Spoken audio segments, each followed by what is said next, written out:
İran hakimiyyəti başqa ölkələr vasitəsilə İsrailə heç bir mesaj ötürməyib. Bu barədə Mehr Agentliyinə İran Xarici İşlər Nazirliyinin rəsmi nümayəndəsi İsmail Bəqai məlumat verib. O, İran prezidenti Məsud Pezeşkiyanın Kiprli həmkarından İsrailə mesaj çatdırmasını istəməsi ilə bağlı iddialara münasibət bildirərkən deyib.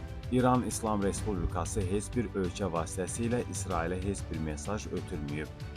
İran İsrail zərbələrinin dayandırılmasına dair ABŞ ilə danışıqlarda Oman və Qətərdən kömək istəyib. Nəşr öz mənbələrinə istinadən yazırdı ki, Tehran bu iki dövlətdən nüvə razılaşması üzrə dialoqa qayıtmaqda kömək istəyir.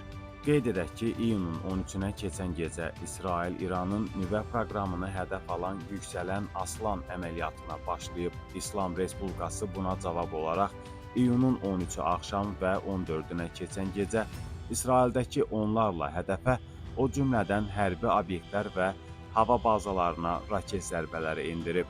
İsrail və İran iyunun 14-ü və 15-nə keçən gecə yenidən qarşılıqlı zərbələr endiriblər. Hücumlar nəticəsində hər iki tərəf ölənlərin və yaralıların olduğunu bildirib.